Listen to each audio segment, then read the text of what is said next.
Good day, everyone. Today we are going to discuss one of the most important diagnostic tools in cardiology, the electrocardiogram, commonly known as ECG. The heart functions through electrical impulses, and ECG allows us to record and analyze those impulses.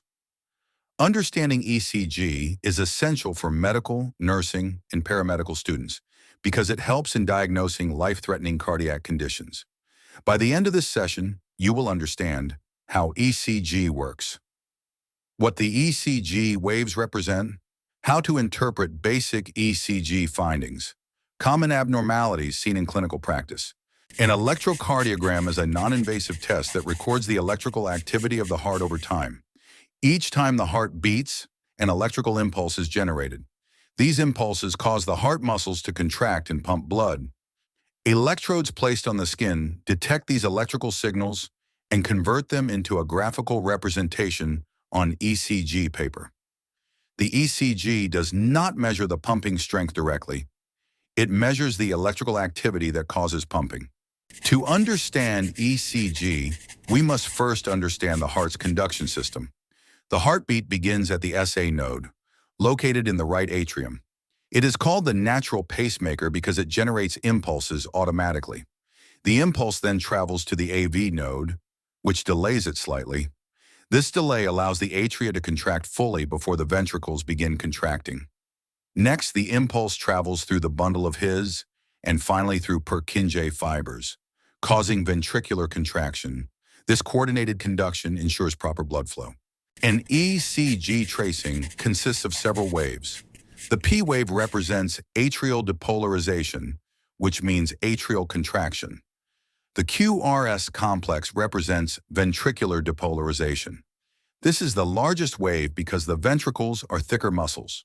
The T wave represents ventricular repolarization, meaning ventricular relaxation.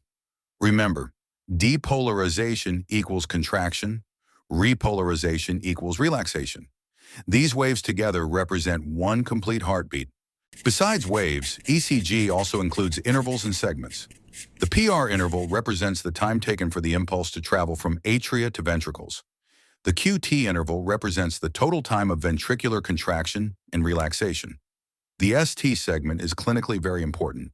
Elevation of the ST segment often indicates myocardial infarction, commonly known as a heart attack. Abnormal intervals suggest conduction problems or electrolyte imbalances. A standard ECG consists of 12 leads. These leads provide 12 different views of the heart. The limb leads include I, 2, 3, AVR, a VL, and a VF. The chest leads include V1 to V6. Each lead views the heart from a different angle, similar to having multiple cameras around the heart. This helps in accurately identifying the location of abnormalities. A normal ECG is called normal sinus rhythm. In normal sinus rhythm, the heart rate is between 60 and 100 beats per minute. Rhythm is regular. Each P wave is followed by a QRS complex. PR and QT intervals are within normal range. This indicates that the SA node is functioning properly and electrical conduction is normal. ECG helps detect many cardiac disorders. Atrial fibrillation shows irregular rhythm and absence of clear P waves. Ventricular tachycardia shows rapid, wide QRS complexes and can be life-threatening. ST elevation indicates acute myocardial infarction. Heart block occurs when conduction between atria and ventricles is delayed or blocked. Early detection through ECG can save lives. Now let us briefly understand how ECG is performed. The patient lies comfortably in a supine position. Electrodes are attached to specific positions on the chest, arms, and legs. The machine records electrical signals for a few seconds and prints the tracing. The entire procedure takes around 5 to 10 minutes and is completely painless. ECG has several advantages. It is quick, painless, non-invasive, and cost-effective. It can detect acute cardiac problems immediately. However, it also has limitations. Since ECG records only for a short duration, intermittent abnormalities may not be detected.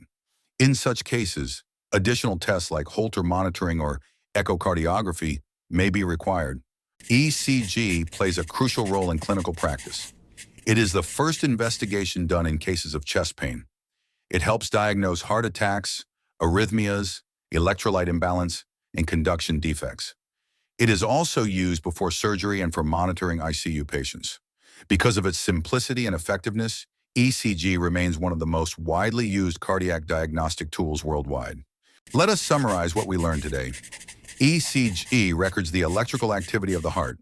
The electrical impulse begins at the SA node and follows a defined conduction pathway. The main ECG waves are P, Q, R, S, and T. The 12-lead ECG provides multiple views of the heart.